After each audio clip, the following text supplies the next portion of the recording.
Welcome to 20th Century Music and Arts. In this episode, I'm going to have a conversation again with Byrne Power about our favorite 1970s horror films. Check it out.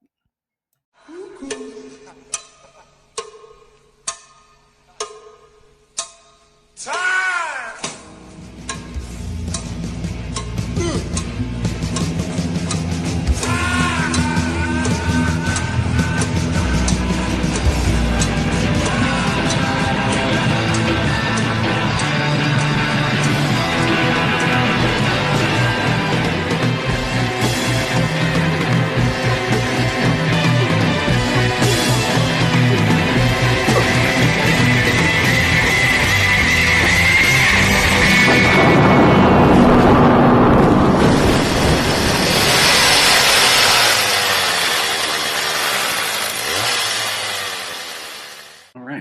We are starting, and we are going to be discussing both of us, James and I, really like the horror films of the 70s. Would you say that's your favorite period?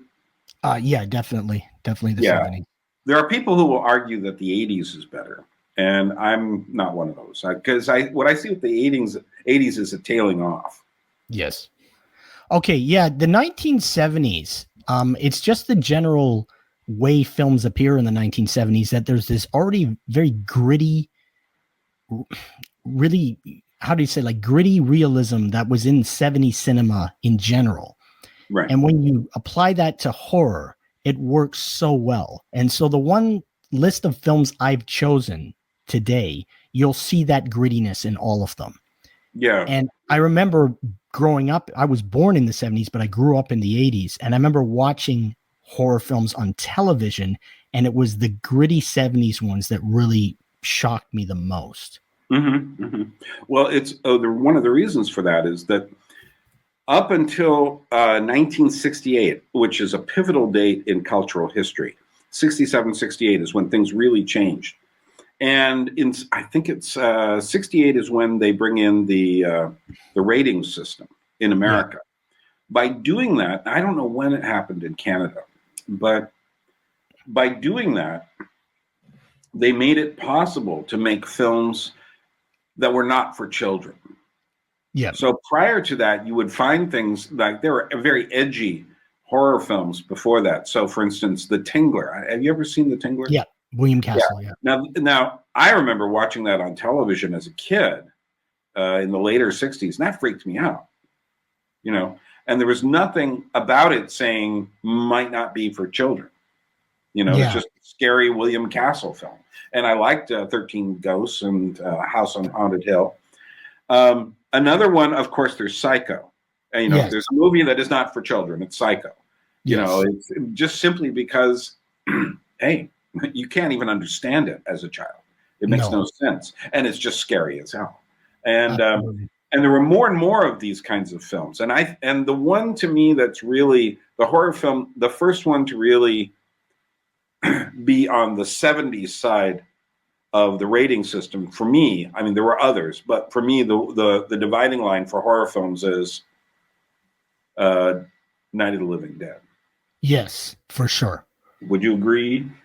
Yeah, and I'd say the one transitional period for getting the gore in, because I know in the UK they had a different film rating system, but if you're looking at things coming out of the Hammer horror, they're using a lot more blood and guts than you had in the American films at that time. And so they were pushing the edge, and those films I know were coming to North America. Right. But yeah, definitely Night of the Living Dead with, body parts being eaten. That is definitely the game changer. Well, yeah. Again, Hammer was adding a lot more things, like they were starting to add much more sensuality and sexuality and full color blood. And censors today still have troubles with full colored blood. And there have been quite a few films over the years, even relatively recently, where they've toned the blood color down to like brown to not get a higher rating. Yeah, definitely. There's quite a few. There's also films like Peeping Tom. That was quite a disturbing movie. That is a terrifying movie. Yeah. And in some ways more terrifying than Psycho. Yes. Because it operates on a different kind of a principle. For sure. It attacks the one thing you're not supposed to attack while you're watching a movie, and that's your eyes. Yeah. And yeah, there are only a handful of movies that go directly after the eye. Yeah. And another one is The Eyes of Laura Mars, which came at the end of the 70s. Yeah. And but and those films always make you feel like, wait a minute, I'm supposed to be watching this. Yeah. Yeah, well, it's such a sensitive part. I mean, you could have somebody who bench presses 300 pounds and you poke them in the eye. That's going to hurt them, right?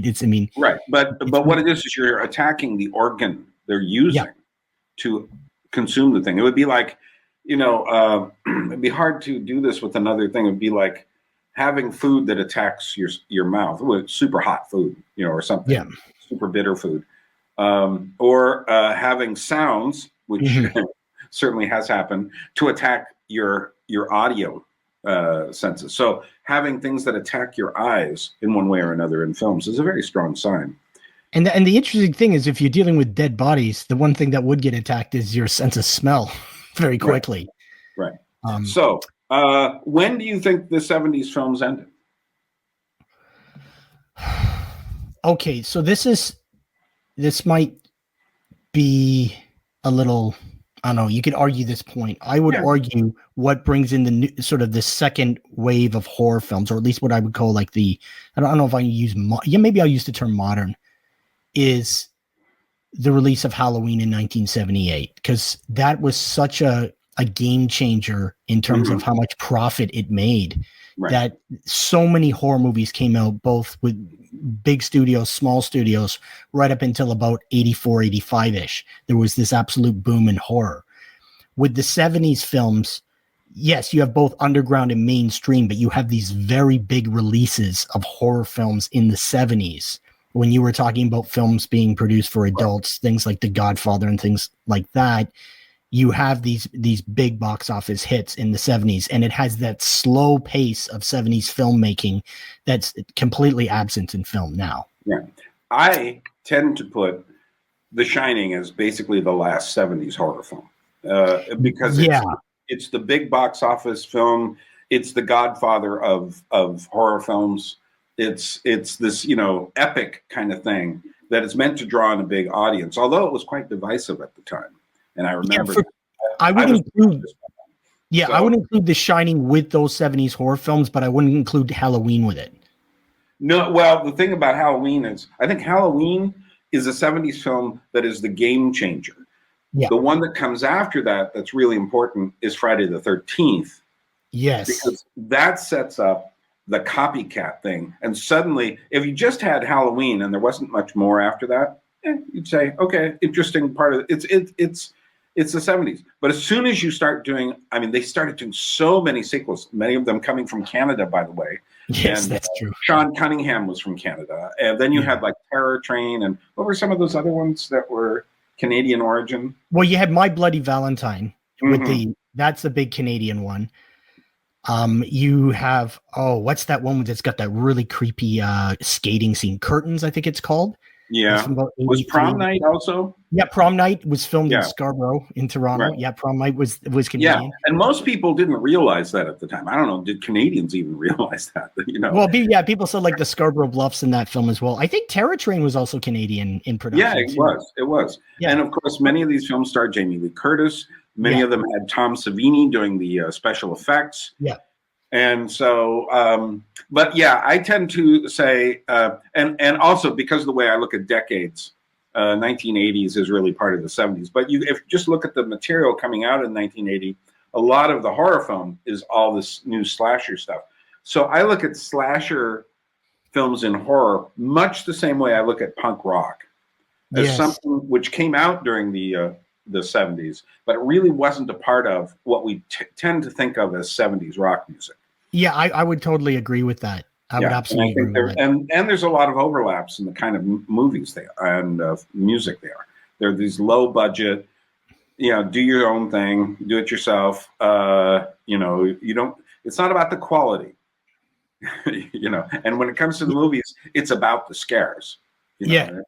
And if you want to see a film that pulls from both those things, 1979's Driller Killer, where you have a punk rock band in the apartment with the killer, right? That Right. they have those elements, and it's that New York grittiness. But low that is budget. very much a New York film. And there's a Oh, whole yeah. bunch of films set in New York from the late 70s through the early half of the 80s that are part of a whole different cycle. I think there's a whole gritty New York film that for sure crosses boundaries. But so we were tasked to each come up with 5 different films, and that these are not, we're not saying these are the top 10 films of the 70s. We're just saying these are 10 really worthwhile films from the 70s that you should watch. And I'm going to give you mine in the order I actually saw them during the 70s, and I'll explain a little bit of about that when we do mine. But let's start off with you got 5, I've got 5. We'll go one for one. Yes, that sounds good. Start with you and tell us a little bit about how you saw the film and what it did to you and why it's on this list. That one for number 1 will be the biggest story for my number 1. But okay, so my number 5 is Martin, the 1977 George A. Romero film. This is a really modern, unique take on the vampire myth, legend. And what I like about the film is it keeps you kind of guessing what reality is. And it also it takes place in, I think it's a rundown area of either Philadelphia or Pittsburgh that it takes place in. And it has this real gritty urbanness to it. Again, it's that filming style from the 70s that no one's ever been able to replicate again. It's Pittsburgh.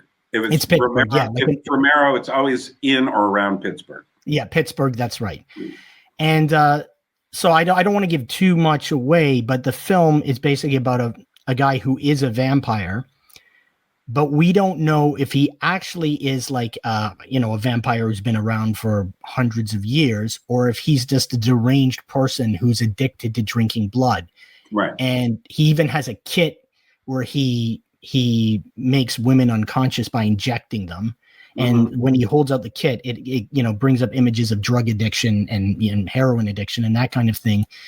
Also, there's an aspect here of the Sacramento vampire, Richard Chase.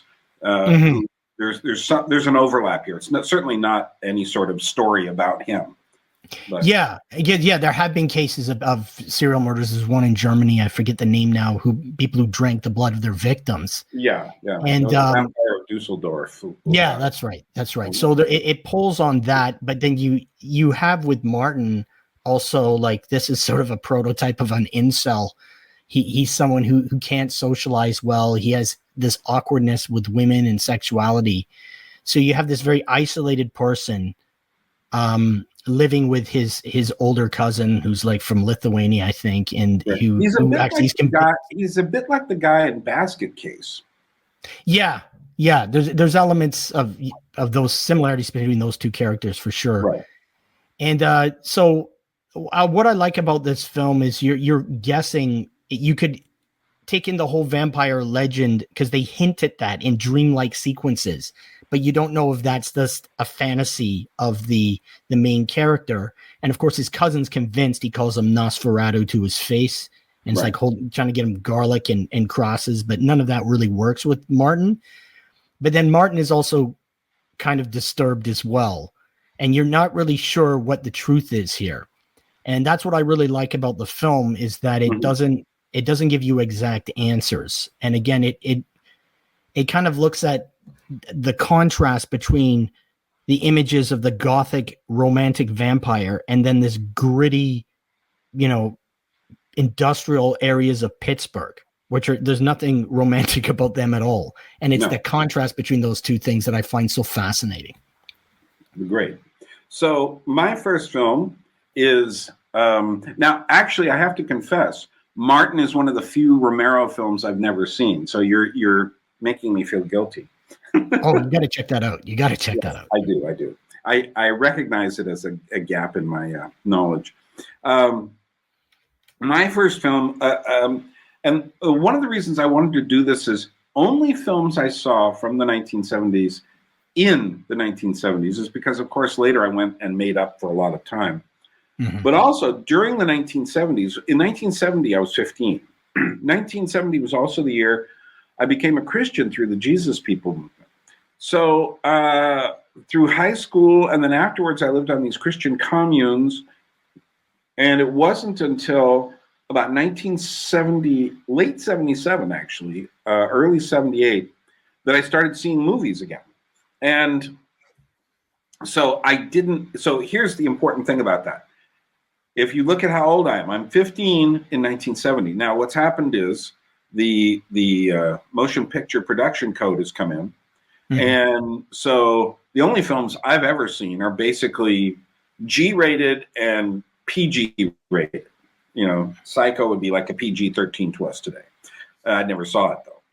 So, but I did see the Tingler, and I remember on television. I remember there was one called The Monster of Piedras Blancas, which I now own a copy of.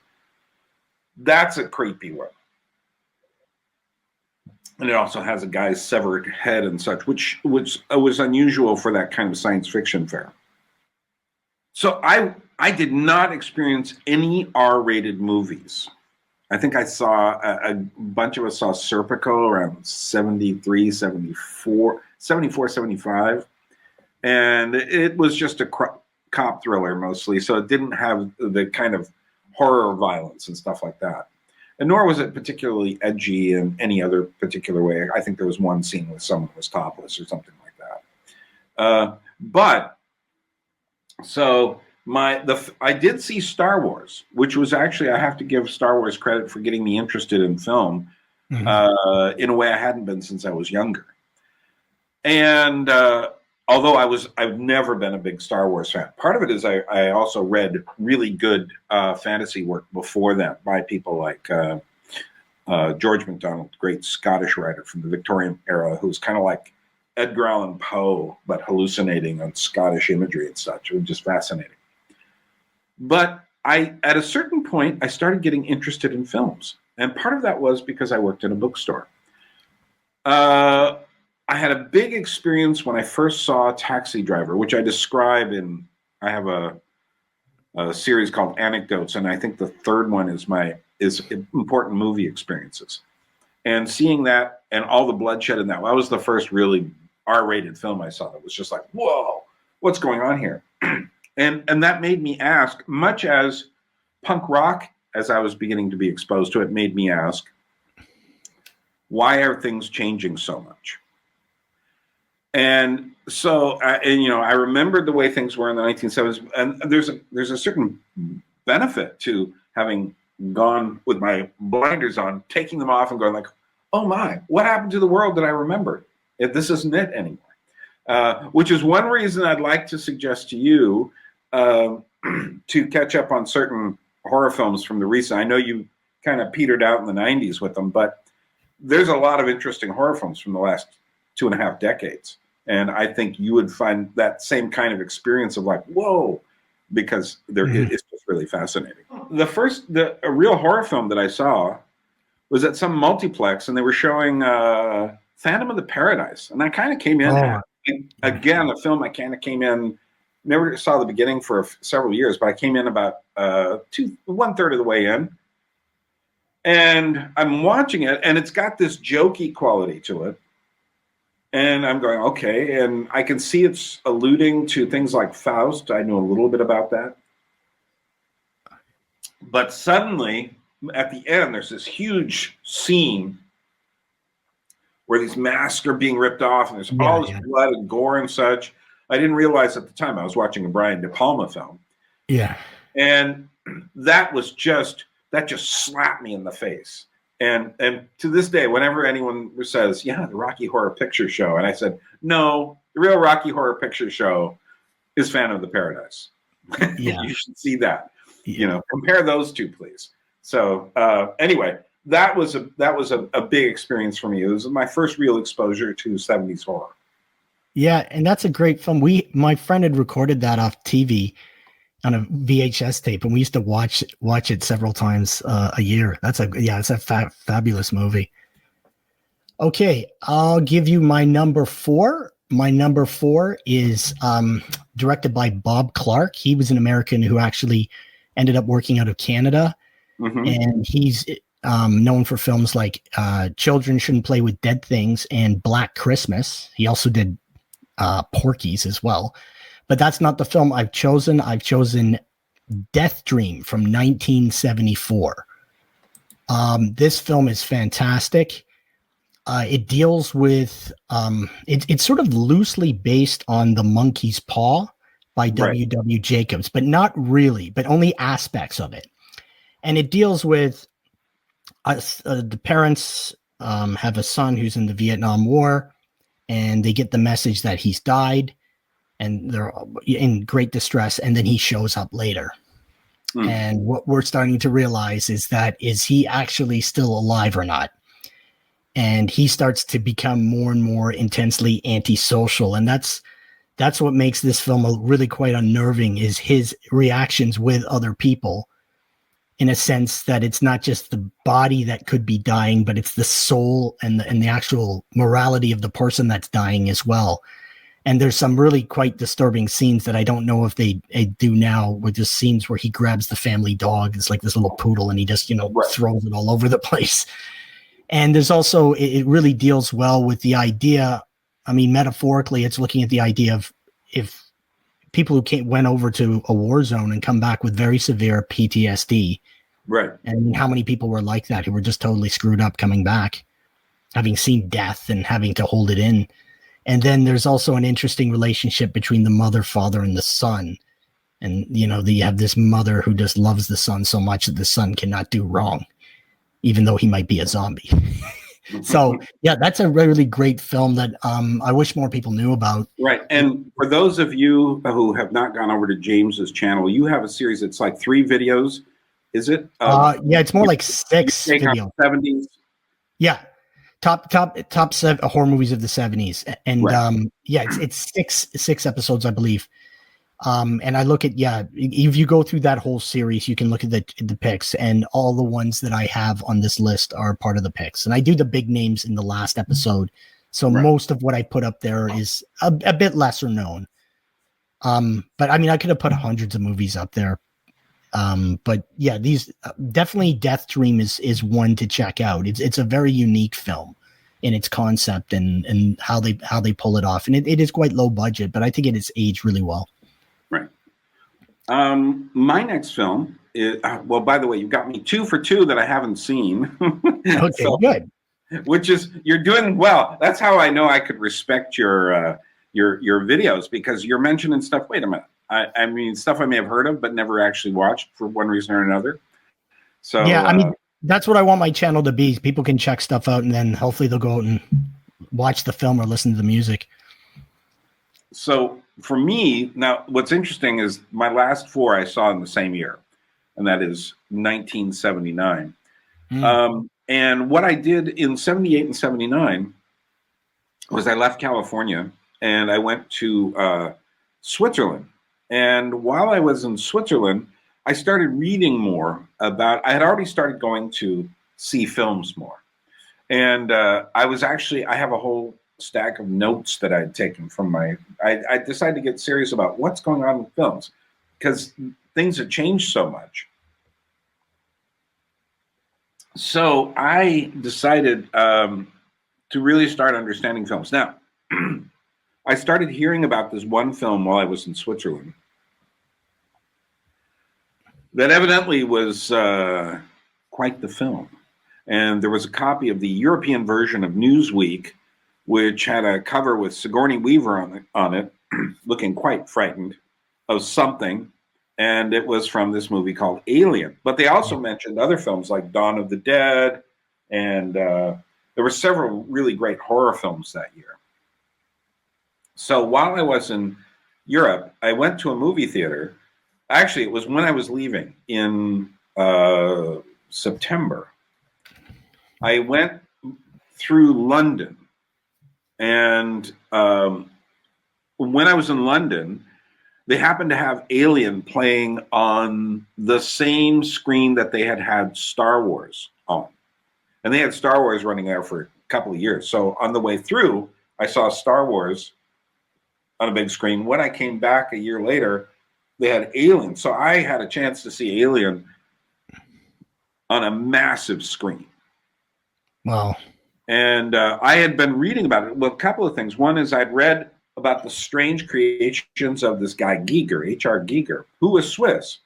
And I'd actually, while I was there, I went to the city of Bern, which is not too far from where he lived, evidently. And I went into this kind of book and music store. They had a lot of vinyl and such, but they had a big copy of his Necronomicon book. And I looked at that, and I looked through it a bit, and I was just like, oh, this is the weirdest stuff I've ever seen. And it's all a mixture of the mechanical, the sexual, the gothic, the surreal, all in one place. And I'm just looking through the thing going like, what the hell are they going to do with this in a movie? Well, everyone's seen Alien. That's what they did with it. Yeah. And to me, that film just stuck out. It was just like, I would say at that point, I was like, okay, we're growing up here. I get it. There's all this stuff going on, a lot of psychological stuff going on, a lot of just, whatever was happening here. What an amazing movie. And especially for my first time seeing it to be on such a big screen with such big speakers. Yeah. And so that's go ahead. Yeah, go ahead. Oh, I was just saying, I remember, just because you said Star Wars in London, I remember we visited London. My family is from the UK, and we visited the UK in the summer of 77. Now, I'm born November 1973, so I would have been like 3.5. And before we saw the movie, I forget what the movie we saw. It was some one of those Disney Life movies from that time. They showed the advertisement for Star Wars, and I had no idea what that was as a kid. And it scared me. I thought C-3PO was a villain. Like, I had no idea what any of this was. And it just sort of came at me. So that's my connection with London and Star Wars that you brought up there. Right. And I also I've actually never been there, but my mom's sister married an English guy, and then they moved to the French part of Switzerland, Geneva. So that's some interesting facts there. But yeah, definitely the big screen can have a huge impact. And Alien, of course. There are several movies I first saw on television that later I went and saw on the big screen. One was the original King Kong from 1933. Totally changes the experience when you see King Kong 30 feet high. Yeah. And it's a big puppet show, but wow. And then Carrie, I saw on television, but in New York City, I finally saw it on a big screen, and it's just like, oh my goodness. Oh, is that what the other half of that screen was doing? Because you have the split screen, and the television at that time would just chop things in weird ways. Yeah, pen and scan. And the ending of that, seeing it on a large screen, I think I've seen it twice in the theaters. It's just absolutely mesmerizing in a way it can't be even on a big screen at home. Yeah. And then Jaws. Yeah. When I first saw Jaws on a big screen, I mean, now I can watch it anytime. But my goodness, seeing that on a big screen, it really hits. And that's one of the reasons why I really love the theatrical experience. Your turn. Sure. Okay. So for my number 3 from 1976, directed by Alfred Soule, a very, very unique film, Alice, Sweet Alice. Now, this is a very disturbing film. What I like about it, I mean, it's disturbing in the fact that it actually, it doesn't overtly show it, but a child murder takes place. Right. Which is really quite disturbing. It's actually was that Nastasia Kinski or Brooke Shields? No, Brooke Shields. Right. Okay. Brooke Shields. And they re-released it later under another name when she became famous. Right. So she gets killed, and everyone thinks that her older sister did it. And again, it's got that really gritty urban realism, and it has so much tension in it because you got family members that come in, and the daughter won't listen to the aunt, and there's fights, and there's dishes getting broken, and there's this tension, and then there's this really quite disgusting landlord who's obese and lives with all these cats and's filthy, and he's kind of sex pervert.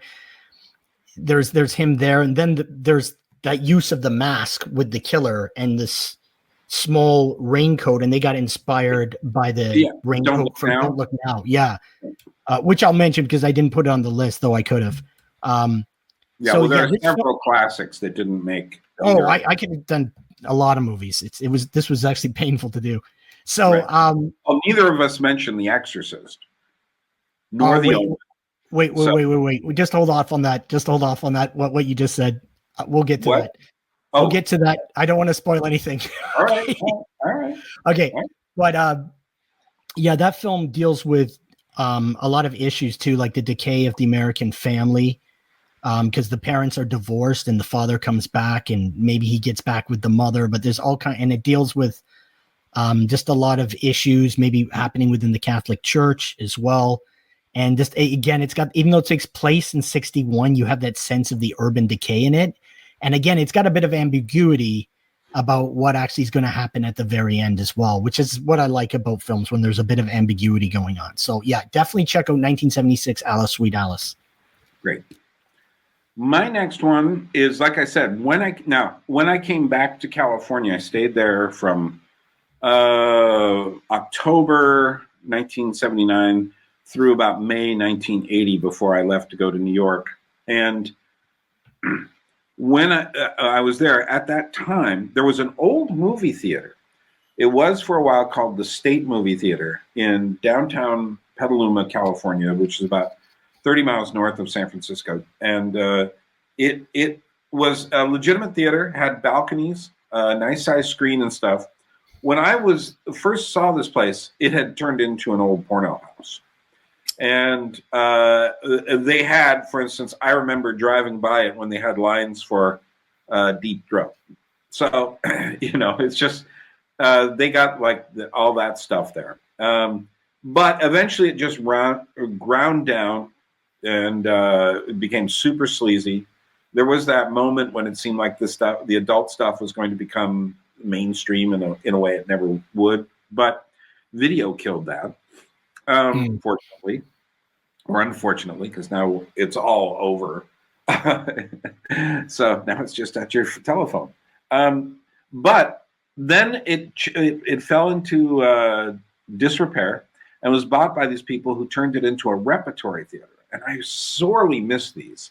I think every big city should have theaters that play a variety of older movies. Yeah. France used to have a lot of these. When I went to Paris, the French really loved them. And last time I was there, I don't remember if there probably were still some. But New York City, when I went there, had 3 or 4 really great ones. But this one in Petaluma, California, they changed the name to the Plaza Theater, and it was on Petaluma Boulevard. Whoever was running that had the best taste in the world in terms of the 1970s classic films, knowing how to pair things up together. So I remember they had Dawn of the Dead as a midnight movie. And I can tell you that waiting until midnight, going into a line, and then watching, of course, the first 15 minutes or so of Dawn of the Dead is that whole downtown Pittsburgh in apartment buildings, and it's just ultra gory, and George Romero does not tone the blood color down at all. And yet it also has this very weird feel because everyone's kind of turning blue, unlike regular the zombies later. There was something about watching that at midnight, going until 2 a.m. or so. That was just a very interesting experience. And I remember that it was one of these things. I look at it as an important moment because I realized at that time, because the films that were coming out there during those years, I think there's something you could just feel something important is going on here. Or as they say in that movie, why do they keep coming to the mall? It's like, well, this used to be something important in their lives. And the repertory theaters showing movies at that time were definitely that for me, someplace important. Sadly, the video rental stores killed most of that. Yeah. There used to be a couple of good repertory theaters in Toronto, but they're both gone now. What were your thoughts on Dawn of the Dead? Oh, Dawn of the Dead is great. Dawn of the Dead is definitely a 70s movie with that. It's very long and drawn out. And I love the way that he updated Night of the Living Dead by doing something very, very different with it. But there is there's this epicness to the film, but it's also got that gritty 70s realism. And it's obviously hugely influential on a lot of stuff that came in its wake. Mm-hmm. But again, it's that long drawn out 70s plot Right. that you couldn't. I don't know if anyone's ever tried to make that again today. Like, you think about like something not horror, but like The Deer Hunter, where they have that wedding scene that lasts forever. You can't really write movies like that anymore. Or Yeah, like the way The Godfather has the wedding scene at the beginning. yeah, exactly. Right. So, but yeah, Dawn of the Dead is fantastic. And of course, there's social commentary on consumerism in the mall. Oh yeah, and we are zombies and going in and shopping. From what I recently rewatched Night of the Living Dead, the Criterion version of it, which is, I think, the ultimate version because of all of the copyright fiasco involved with that. But George Romero said the interesting thing about the Dawn of the Dead is they had the chance to. It was a shopping mall that hadn't been opened yet. Oh wow! Yeah. So they had a chance to. It had just been stocked, and they let them use it before the thing was actually opened, which makes it very interesting when you watch it. Thinking this was like a state-of-the-art shopping mall for 1978. Yeah, and it's the idea of like, you think about, we have to survive this apocalypse, and where can we survive? Well, everything's there at the shopping mall.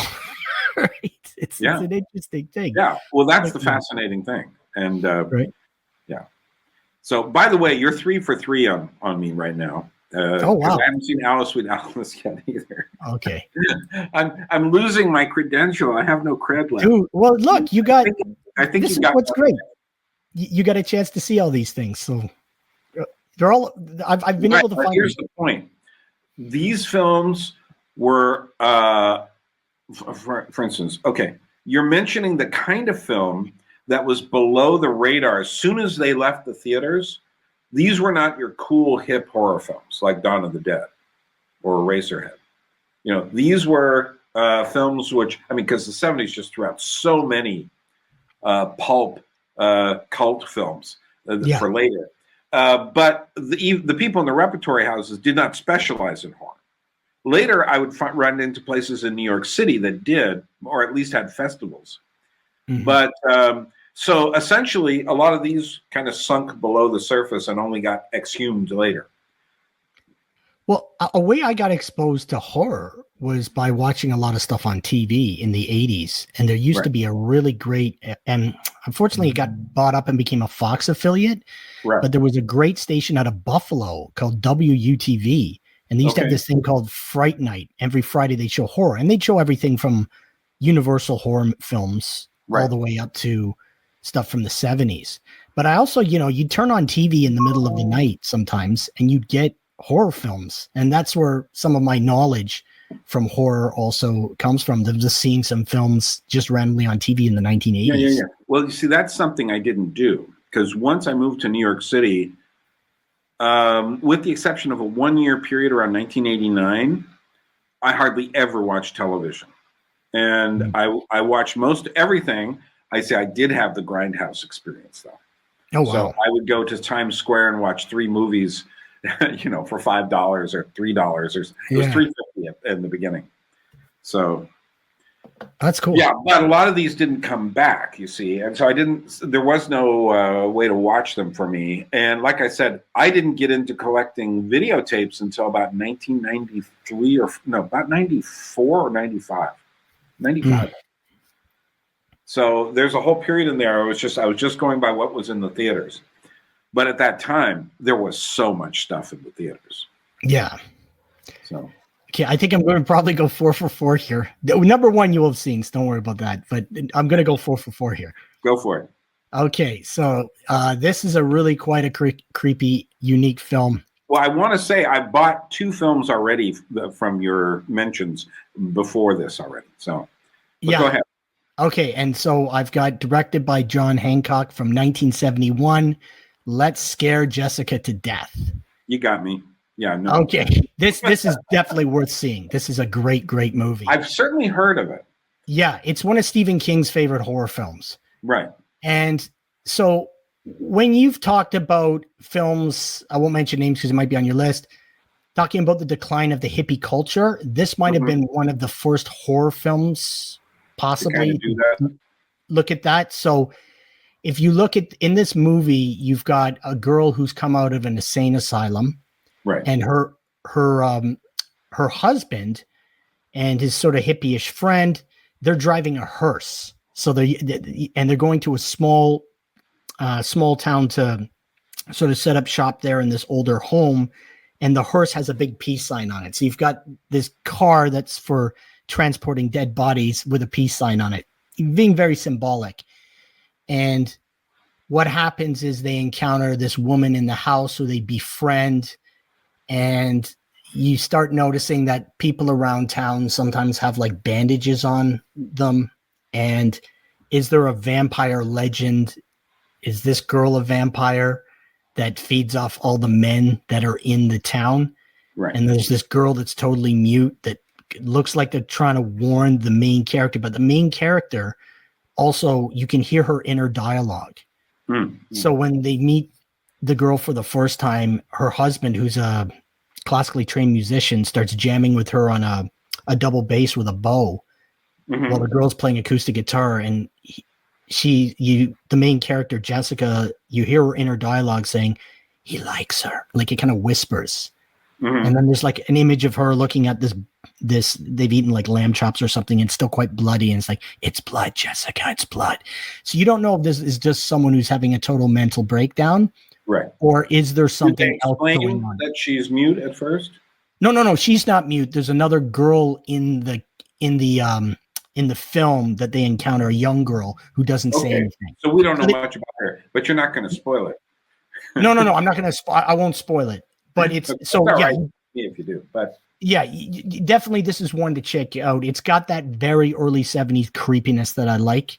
To again, 70s films, they have that raw grittiness that my friends and I noticed in the like late 80s, early 90s when we went back to watch a lot of 70s films. That there was this sort of essence to these movies that just couldn't be replicated. It's like the glitter of the 80s kind of took that away, and you don't find that quite in the 60s either. So in the 70s, you have this realistic way of filming that just is particular to that particular decade. That's why it's overall would be my favorite decade for film. And it's also probably my favorite decade for music too. Yeah, well, there's a lot of what a friend of mine calls brown fashion in the 70s. Yes. Especially the first part before disco really arises. Yes. You have people, if you look at album covers and stuff, people are wearing brown leathers and suedes and things like that. Yeah. If you look at just the way people dress, there's this kind of homespun thing to it. But on the other hand, there's a real emphasis upon the country. And people were still talking about getting back to the land. Even the Eagles seem like kind of a country band in retrospect. So. Yeah, and it's interesting. 70s movies would often take place in older homes with like big wood paneling houses, right? And I remember in rural Nova Scotia where I grew up, we lived in a house like this.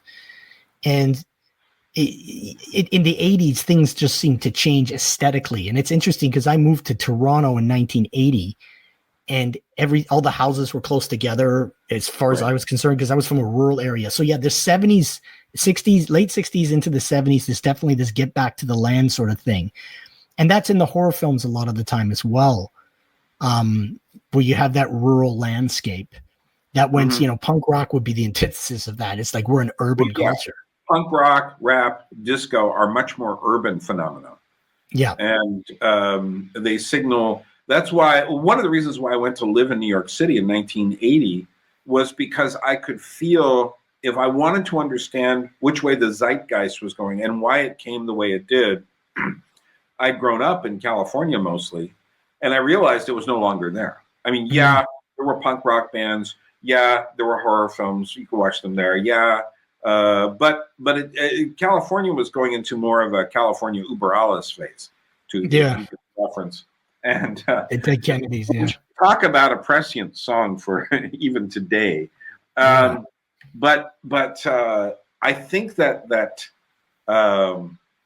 I felt it was going towards the city, and that's one of the things the movie Taxi Driver convinced me of. Because New York, when I arrived in 1980, New York was like a hellscape. I mean, it had its nice parts. It was kind of like part Woody Allen, part Taxi Driver, and those are the two things that I kept in my mind, and I tell people. that's what New York kind of is. But the more I look at what New York had descended into at that time, and I arrived in full blown descent. But you are going to discuss New York City with me in the not too distant future. Yeah, for sure. Or Okay, maybe if you're watching this, I've already done it, and you should check out his channel and mine later in the year for New York City, mostly musical reminiscences, I believe. Yeah. But then, yeah. So, okay, you got me 4 for 4. Okay.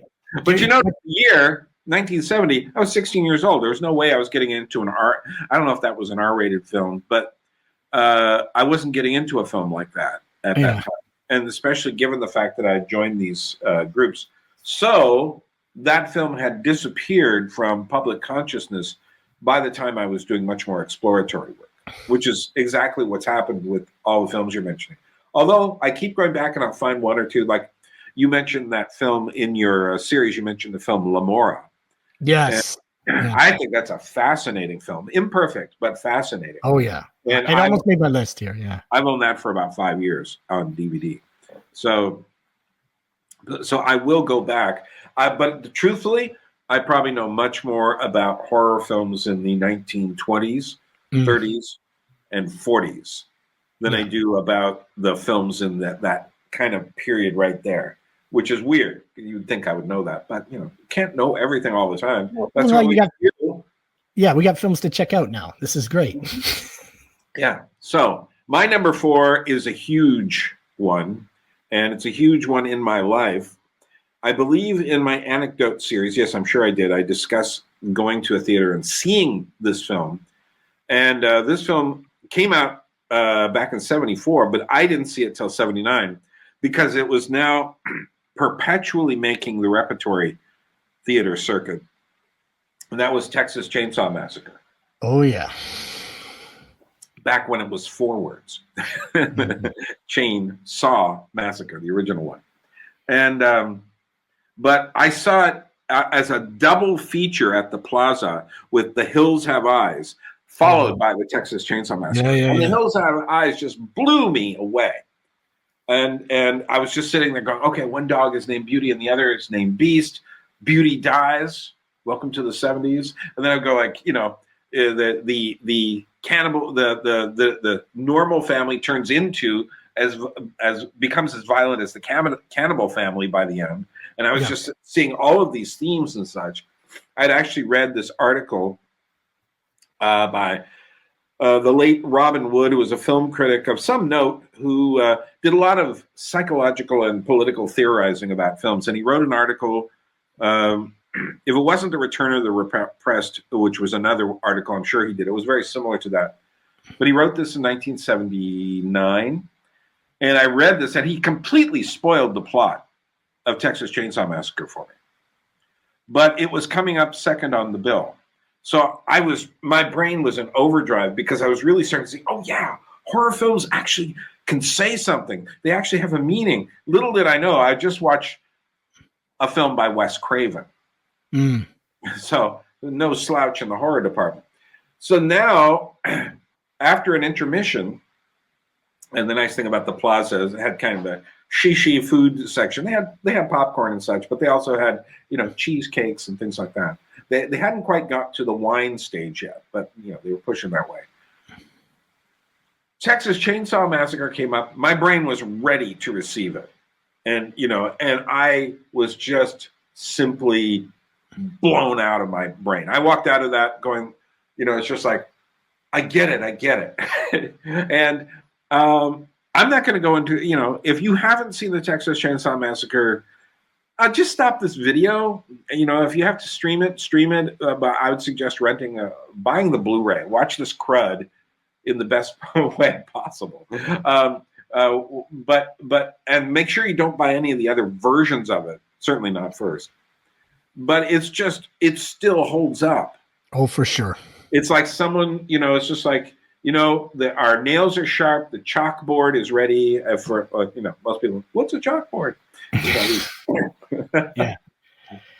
Yeah. And the thing about that film is is in the tradition of, there's a couple of films that are kind of precursors to it, not necessarily horror films, but quite horrific films. Yeah. Would be Deliverance and Straw Dogs. Right. With Both the of idea those of more on the thriller side. yeah, but the idea that these very urban, sophisticated people are in a rural setting and they have to go down to the level of those people that they encounter in the rural setting in order to survive. They have to go to that savage level. Right. And that's maybe more with the Hills of Eyes than with Texas. Well, yeah. Chainsaw Massacre. Well, the big difference between Texas Chainsaw Massacre and all other competitors is that the family, can we call them that, I guess, is just so degraded. Yeah. And this isn't, in Straw Dogs and well, the thing in Deliverance is you've got these who knows what people out in the woods. Yeah. And it suggests that. But by contrast, those people seem really normal compared to the family in the Texas Chainsaw Massacre. Yeah, the barbecue. Yeah. Well, that's a good movie to eat too. But yeah, no, to me, it's a work of art. It's in my top 10 films of all time. Yeah. So if you want to get more of my opinions on this, go find the video of my anecdotes about my favorite film going experiences. And this was certainly one of them. Yeah, and then I would say that Texas Chainsaw Massacre #2, which came about 10 years later,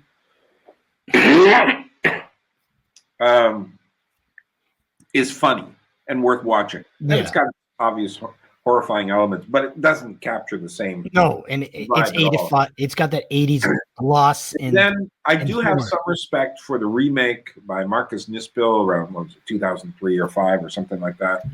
Everything else is trash, and it's sad that they keep trying to make money on this.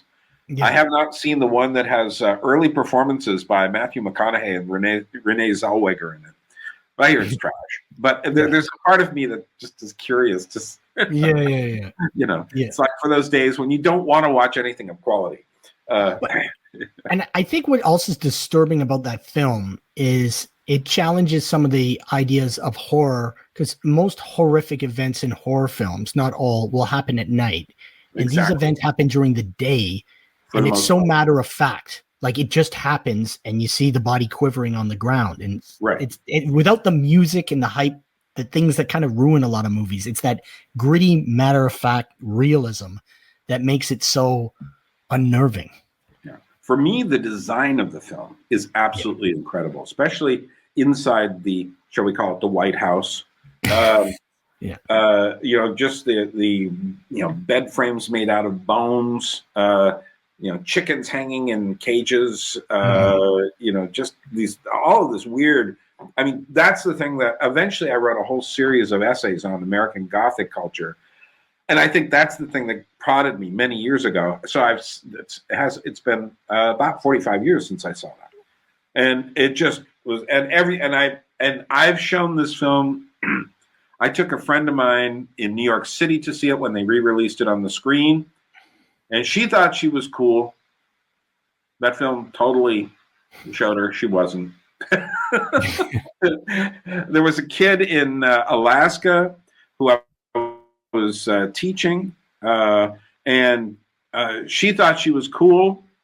She had seen, I don't know. I asked her so what are some of your favorite movies? She goes, I like horror films. I said, okay, we can work with that. Like what? She goes, I like From Dusk Till Dawn 2. Which is a terrifying cat. Yeah. So I said, okay, I have to smarten this girl up. So I showed her Texas Chainsaw Massacre, and she suddenly understood what real fear and horror was in a movie. That all this other stuff was just the illusion of it. Whereas Texas Chainsaw Massacre holds up like a dream, which will be my number 5. But what's your number 4? Okay. Oh, I think I went in. Yeah, 5 or 1. I kind of went in reverse order. Okay. Yeah. So you're number 1. Either number 1 or number 5. I don't like to put orders. Are these ranked at all, or just? No. These are just 5 that we really. Mine are. Texas Chainsaw Massacre is one of my all-time favorites. Yeah. So is my next one. But these aren't particularly ranked. No, but this film. Just in order of I saw them. let me say, this is the movie that this movie more than any other movie in my life had the greatest impact on me. So I gotta set up the whole thing. Why? I believe it's the summer of 83 or 84. I believe it might have been 83. It was 83. My two older sisters and my mom have gone on a trip to, I think, the UK and France, and I'm there alone with my dad. My friend comes over for a sleepover. We have this thing called, it was in the newspaper, called Broadcast Weekly. It was kind of like a TV guide to say what was on. So he's come over and he says to me, why don't we watch this movie, The Exorcist?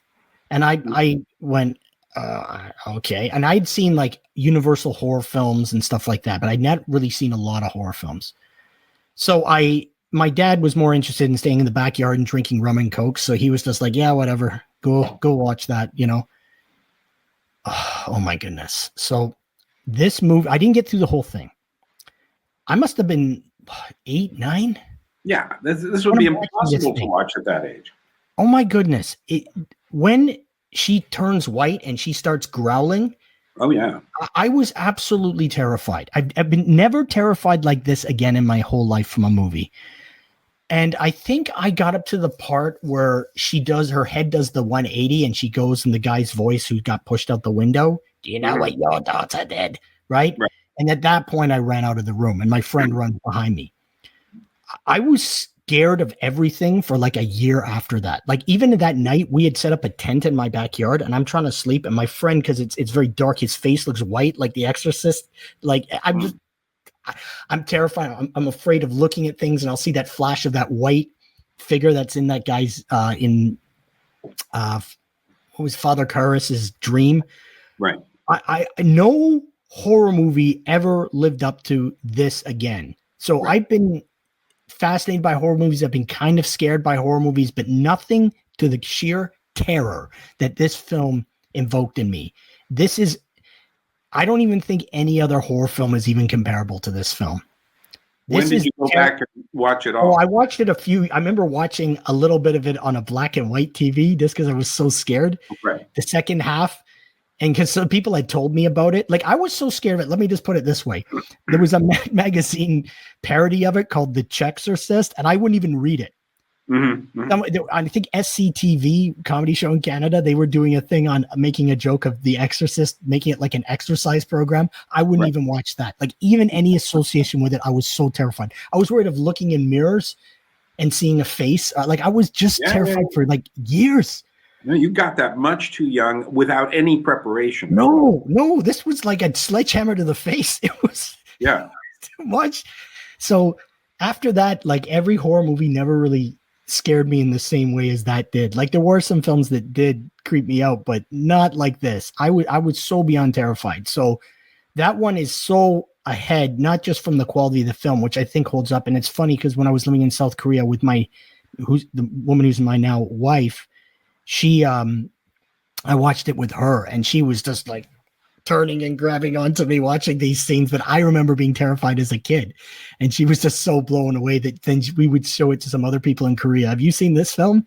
And we're like, what you understand of horror, you think scary is cannot compare. So yeah, that is by far above and beyond number one. Well, many people, when they vote what is the scariest film, not the best, but the scariest horror film of all, will say The Exorcist. Yeah. And would you concur? Yeah. Oh, it's the scariest film. And I'd argue it's actually the best film too. It's got that, again, it's got that 70s grittiness and it's so drawn out. And what was masterful about that film is the way sound was used. Oh yeah. We have that background sound and just the unnerving, animalistic sound stuff played backwards. And then what did you think of the extended version when it came out? So I liked it. The scene where she's coming down the stairs doing the, that was okay. And there was a few other scenes that were kind of freaky. Again, I had kind of been able to digest it a lot more because I've seen the film so many times since then. Right.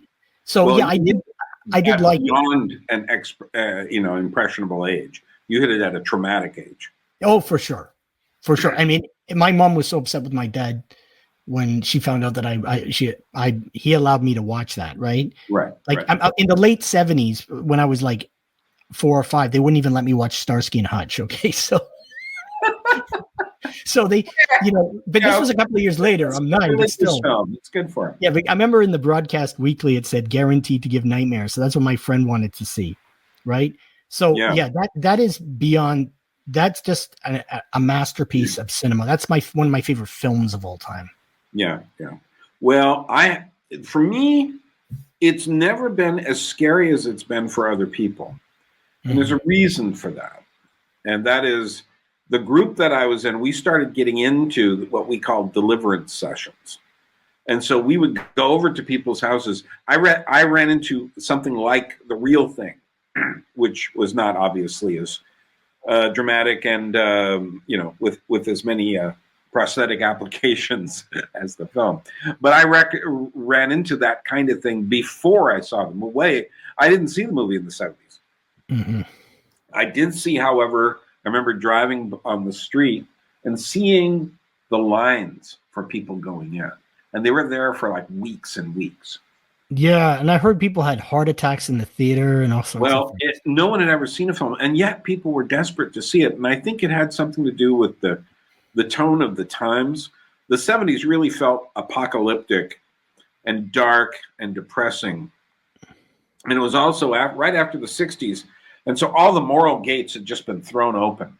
And that's why New York was like hell when I arrived. I mean, if you went to a place called like 8th Avenue or 7th Avenue near Times Square or 42nd Street between 7th and 8th, it was just, I mean, all I can say is they're working on getting it back into shape like that. Yeah. Because a part of it has to do with the economy, but also it has to do with, I think, a sense of meaning in the culture. And since all the doors of meaning in the culture were thrown open at the end of the 60s, suddenly these horror films took on an aspect of them. They could take on social context. Like Tobe Hooper's Texas Chainsaw Massacre, he was definitely really pissed at consumerism, but he was really pissed at the hippies as well. Mm-hmm. Because he saw his own friends and stuff. And that's why all the young things at the beginning of the film, they're kind of like cool younger people. But then he just essentially just walks them through hell and says, and he's basically, you can almost hear him going like, okay, now they'll see. The world isn't this cool dream. Yeah. And, I think that for me, I think the scariest film, and I've got it sitting here, I've got a Blu-ray copy and I haven't seen it for years because this film worries me that much. And it's not Solo, which is another 70s film with a frightening reputation and worth it. But I can watch that one much quicker than this one. No, this one's called The Tenant. It's by Roman Polanski. Yeah, great film. And it's just this one's just so eerie and strange. Yeah. And but my number 5 is not The Exorcist, which I did eventually see on a full screen the first time in New York City. I would wait for these repertory theaters to get this stuff, and then I would go watch it. Which for me was why, video, TV, who needs that when you've got, I remember watching Taxi Driver in New York City for the first time, apart from my own experience, which was kind of traumatic in California when I first saw it. But Taxi Driver, there's a moment there when, was around 82, 83, a moment when the camera pans up, he's wearing military garb, and suddenly you see his mohawk. Yeah. And what's weird is, in 1977, when I watched that movie, while I was in a very empty theater, I just looked at that and I just thought, this is so strange and weird. But the movie theater in New York City erupted in cheers. Yeah. And I thought to myself as I watched it, I said, this has become us now. Yeah. We are the Taxi Driver. But no, Eraserhead. David Lynch feature. I saw this at the same place, the Plaza Theater in Petaluma, California. Saw it as a midnight show. And later I would take a couple of friends to see it because I said, you have to see this film. And one of my friends walked out and said, well, Byrne, I'm not going to be having any nightmares tonight when I sleep. I said, really? He goes, yeah, we just had it. Yes. Because essentially the film is like someone, David Lynch just said, oh, I'm having a dream, and put a camera up to his head and film the inside of it. But no, between the decaying imagery, I think that's also what got me to want to go to New York as well. The just strange sounds. One of the things most people don't realize about that film is how important the sound is. Yeah. And they actually put out a vinyl album, which I have. I also have the CD version of it, which is really crazy because all it is soundscape. Yeah.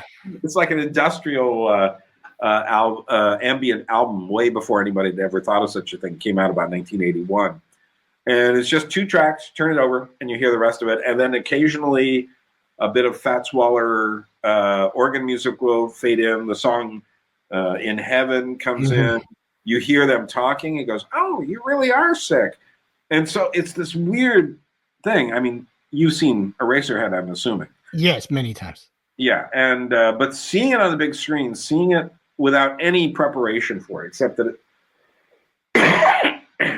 except that I knew this was an important film to see. And this time I was saying, okay, I want to understand film history. This was after I'd come back from Switzerland. But I just was taken by the film. What does it mean? Well, that's a long story. Maybe someday I'll have the courage to dive into what I think it means. But people have been writing about what it means. And at the time, most of the film critics hated this thing. I really thought it was important. And one of my top 10 films, it's in my top 50, but one of my top 10 films is his next film, David Lynch's The Elephant Man, which to me takes all of that kind of mood and stuff, but now puts it in the service of a story about a sideshow freak in Dickensian times. It's just absolutely amazing film. But I think that what happened was people started hearing the way Lynch was using sound in movies, which is to say perpetually. If you go back to the 70s, most of the films we're talking about, when you watch them, they'll have periods of silence. Yeah.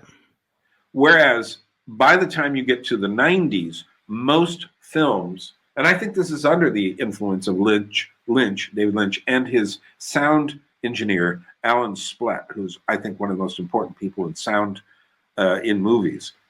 And because what they did is it was like for them a landscape. Yeah. And now when you watch films, they almost don't let you have any time when there's not music going on. Yeah, yeah. Which to me is, I actually like it when suddenly things stop and you're just left with the actors and the actual natural sounds, to the degree they're actual natural sounds. So yeah, I mean, there's 2 aspects there. There is an importance of the way music's used, in particularly horror films. But also what makes a lot of those 70s films we've talked about is that silence, that eerie silence you have there as well. So with David Lynch's Eraserhead too, it kind of, I mean, it's a totally surreal film, and it's interesting. I don't know if there's been another American surreal film that's gotten so much attention since that he brought it into the mainstream. Yeah, he brought that into mainstream. But another thing is because of the child that's in that film, it does kind of connect with the whole series of horror films, starting with Rosemary's Baby, going into Exorcist. There was one called It's Alive, and wasn't very good. And then The Omen. But of course, this is a completely different movie. But it's the idea of this: what's gone wrong with this child, right? And maybe the anxiety of parenthood that they're playing into there. But yeah, that's a different movie. I mean, in some ways, The Tenant that you mentioned there has that weird urban surrealism, not to the extent that Eraserhead does, but it has elements of that also make it unnerving. It's like the difference between, say, the horror of H.P. Lovecraft and the horror of Franz Kafka, right? Yeah. There's something kind of different going on there. But yeah, I would include that in a horror movie list, Eraserhead. I mean, it's operating very differently, but it's definitely unnerving. Well, yeah, it's a weird kind of horror. and it's very hard to classify. Except while you're watching it, you're just totally tense, especially the first time. You're going, "What is going on?" Yeah. You just don't know, and it seems weird, and you can't predict it. It's more uncanny and eerie, but not in your standard Gothic sense. It's almost redefining Gothic as in this much more American sense. And I have a whole series of essays that I wrote on my the Anadromous Life site, where I deal with American Gothic culture. And to me, both Texas Chainsaw Massacre and Eraserhead are both American Gothic in different ways, but very different ways. Yeah, you're thinking about something like William Faulkner. But American Gothic, basically, it's not goth. It's not European stuff like Frankenstein and vampires and werewolves, or even ghosts necessarily, as much as it is this decaying American landscape. And there's certain kinds of crazy people, and you have crazy religion, crazy people, all sorts of things with our history.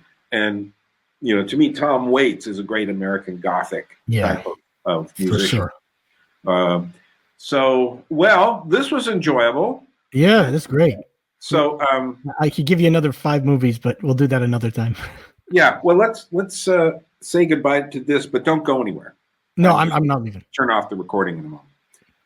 So, well, thanks for being with me, James. We will do this again. Actually, you mentioned H.P. Lovecraft, and I was thinking, we got to do something there. Oh, yeah. A couple of years ago, I read through most of H.P. Lovecraft again, and I'm always on. There's only a couple of films I've really seen that go like, ooh, that's really good interpretation of Lovecraft, but that's another issue. Yeah, for sure. Yeah.